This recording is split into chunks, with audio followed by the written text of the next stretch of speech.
नमस्कार दोस्तों, मैं हूं चन्ना और आप देख रहे हैं रियल हॉरर स्टोरीज। अगर आपको सच्ची, डरावनी और रोंगटे खड़े कर देने वाली कहानियां पसंद हैं तो वीडियो को लाइक करें, चैनल को सब्सक्राइब करें और बेल आइकन जरूर दबाएं, क्योंकि आज की कहानी सुनने के बाद शायद आप रात में अकेले सोने की हिम्मत ना कर पाएं। साल 2022 की बात है। मैं उत्तराखंड की पहाड़ी इलाके में एक छोटे से गांव की ओर जा रहा था। मुझे वहां अपने रिश्तेदार के से मिलने जाना था। दिन भर का सफर था, लेकिन रास्ते में भूस्खलन होने के कारण मुझे कई घंटों तक रुकना पड़ा। जब रास्ता खुला तब तक रात हो चुकी थी। मेरे सामने घना जंगल था, एक ऐसी सड़क जो पहाड़ों के बीच सांप की तरह मुड़ रही थी। मोबाइल में नेटवर्क नहीं था, आसमान पर बादल छाए हुए थे और सड़क पर दूर दूर तक कोई गाड़ी नहीं दिखाई दे रही थी। मैं धीरे धीरे चल रहा था, तभी मेरी हेडलाइट की रोशनी में एक आदमी दिखाई दिया। वह सड़क के किनारे खड़ा था। उसने सफेद कुर्ता पहन रखा था, चेहरा धूल और मिट्टी से भरा हुआ। उसने हाथ देकर मुझे रुकने का इशारा किया। मैंने गाड़ी रोक दी।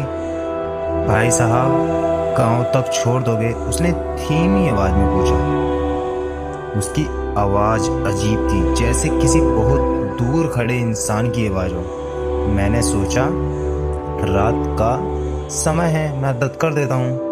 वह मेरी पीछे वाली सीट पर बैठ गया। कुछ मिनट तक हम दोनों चुप रहे। फिर मैंने बातचीत शुरू करने के लिए पूछा, कहाँ जाना है आपको? कोई जवाब नहीं। मैंने फिर पूछा, फिर भी कोई जवाब नहीं। मुझे लगा शायद उसने सुना नहीं होगा। मैंने शीशे में देखा और मेरा दिल जोर से धड़कने लगा। पीछे की सीट खाली थी, वहां कोई नहीं था। मैंने तुरंत ब्रेक मार दी। गाड़ी रुक गई। मैं कांपते हुए बाहर निकला। चारों तरफ घना जंगल था, लेकिन उस आदमी का कहीं नामो निशान नहीं था। अचानक जंगल के अंदर से किसी के हंसने की आवाज आई। एक ऐसी हंसी जो इंसान की नहीं लग रही थी। मेरे हाथ पैर ठंडे पड़ गए। मैं जल्दी से गाड़ी में बैठा और आगे बढ़ गया, लेकिन कुछ किलोमीटर बाद मुझे सड़क के किनारे फिर वही आदमी दिखाई दिया। इस बार वह मुस्कुरा रहा था और जैसे ही मेरी गाड़ी उसके पास पहुंची, उसने अपना सिर धीरे धीरे ऊपर उठाया। उसकी आंखें पूरी तरह काली थी, एक भी सफेद हिस्सा नहीं। मैं डर के मारे एक्सीलेटर दबाकर भाग निकला, लेकिन असली डर अभी शुरू हुआ था, क्योंकि अगले मोड़ पर जो मैंने देखा उसे देखकर मेरी चीख निकल गई। मैंने जैसे ही अगले मोड़ पर गाड़ी घुमाई, मेरी चीख निकल गई। सड़क के बीचों बीच एक पुरानी बस खड़ी थी।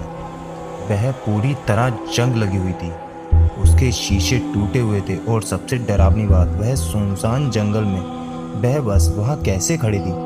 बस के अंदर हल्की सी पीली रोशनी जल रही थी। मैंने गाड़ी धीमी कर दी। तभी मेरी नज़र बस की खिड़कियों पर गई। अंदर दर्जनों लोग बैठे थे, सब के सब बिल्कुल शांत। कोई हिल नहीं रहा था, कोई बात नहीं कर रहा था। वह खामोशी से मेरी तरफ देख रहे थे। मुझे कुछ अजीब लगा। मैंने ध्यान से देखा और मेरे शरीर में सिरहन दौड़ गई।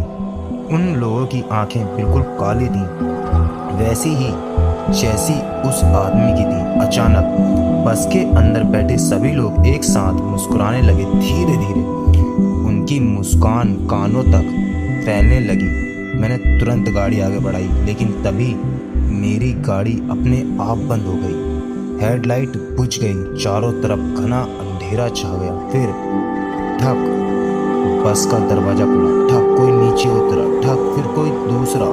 ठक, फिर तीसरा। ऐसा लग रहा था जैसे पूरी बस खाली हो रही हो, लेकिन अंधेरे की वजह से मुझे कुछ दिखाई नहीं दे रहा था। फिर मेरे कान के पास किसी ने फुसफुसाया, हमारा आखिरी यात्री आ गया। मैंने डर के मारे आंखें बंद कर ली। उसी समय जोरदार बिजली चमकी। 1 सेकंड के लिए पूरा इलाका रोशनी से भर गया और जो मैंने देखा वह आज तक नहीं भूल पाया। बस के सभी यात्री मेरी गाड़ी को घेरे खड़े थे। उनके चेहरे सड़े हुए थे, कपड़े फटे हुए थे और उनके पैरों के नीचे जमीन नहीं थी। वे हवा में कुछ इंच ऊपर तैर रहे थे। मेरी सांस रुकने लगी। अचानक उनमें से वही सफ़ेद कुर्ते वाला आदमी आगे आया।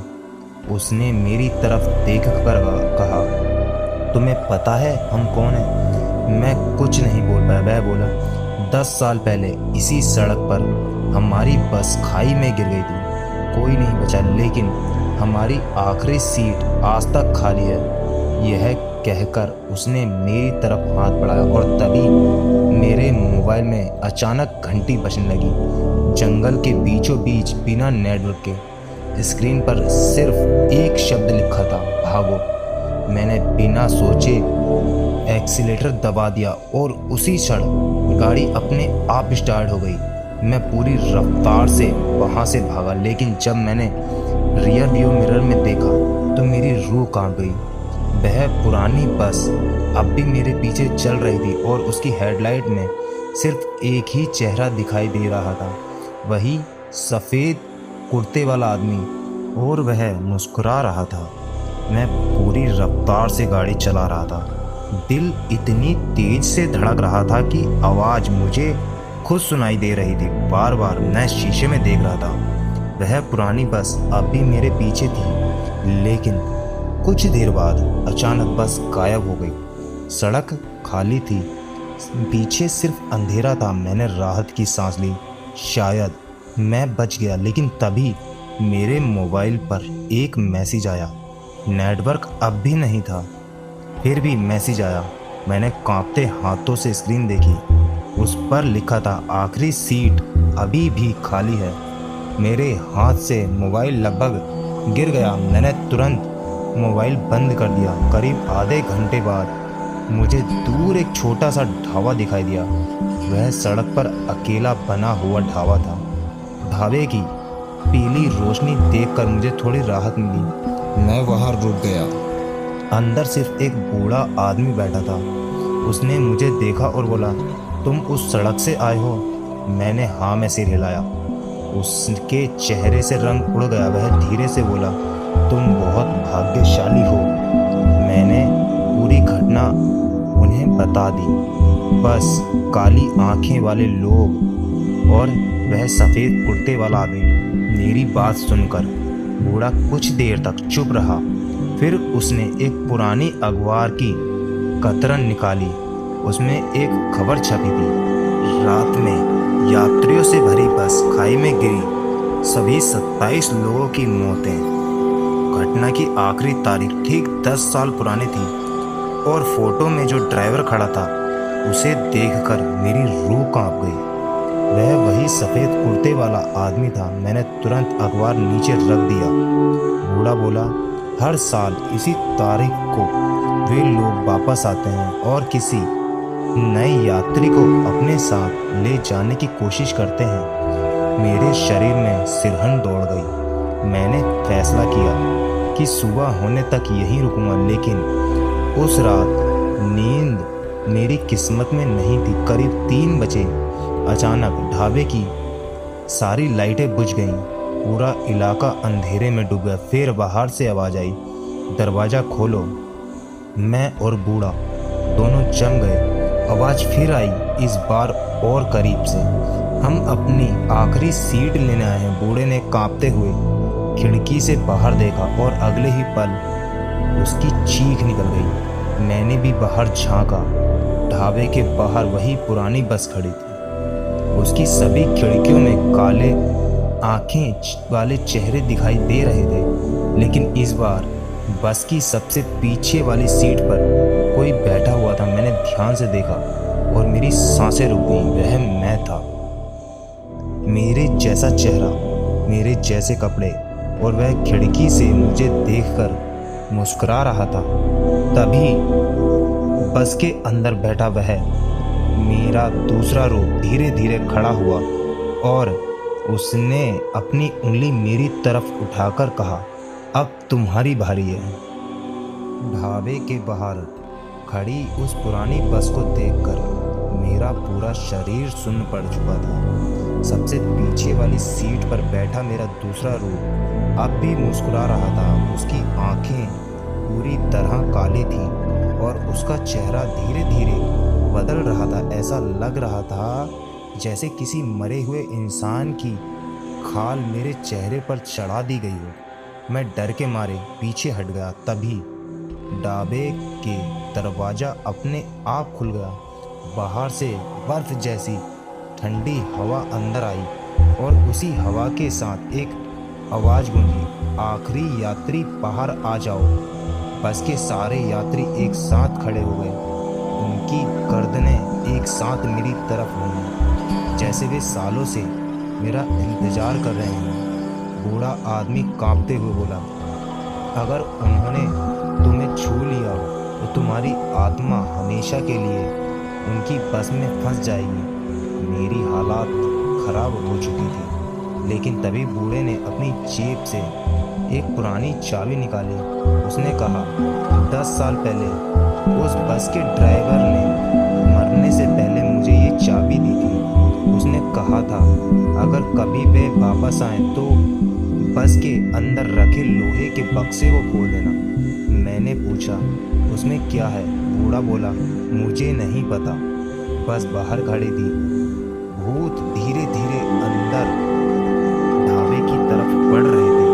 अब हमारे पास समय नहीं था। मैंने हिम्मत जुटाई और बस की तरफ दौड़ पड़ा। जैसे ही मैं बस के अंदर चढ़ा, सड़ी हुई मिट्टी और राख की बदबू ने मेरा दम घोट दिया।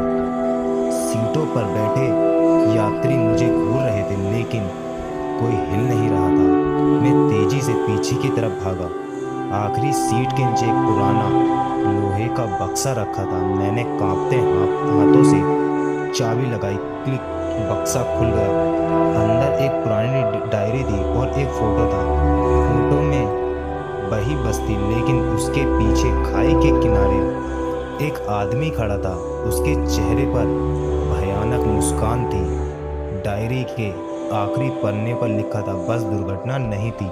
एक तांत्रिक ने 27 लोगों की बलि देकर अमर होने की कोशिश की थी, लेकिन मंत्र उल्टा पड़ गया। अब उसकी आत्मा हर साल एक नया यात्री ढूंढती है। मेरी रूह कांप गई।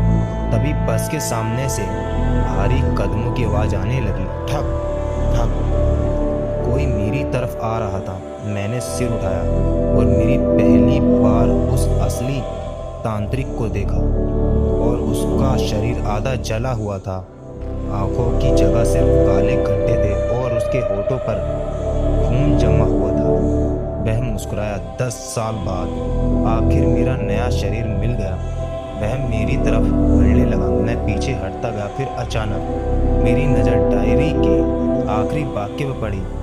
वहाँ लिखा था, अगर डायरी को उसी बस में जला दिया जाए तो श्राप खत्म हो जाएगा। मेरे पास एक लाइटर था। मैंने तुरंत डायरी को आग लगा दी। तांत्रिक की चीख पूरे जंगल में गूंज उठी। बस जोर जोर से हिलने लगी। सभी भूत दर्द से चिल्लाने लगे। आग तेजी से फैलने लगी। मैं बस से कूदकर बाहर भागा। कुछ ही सेकंड बाद एक भयानक धमाका हुआ। धड़ाम!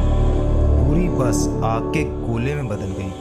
आसमान तक लपटें उड़ गईं और फिर सब कुछ शांत हो गया। पूरे जंगल में सन्नाटा छा गया।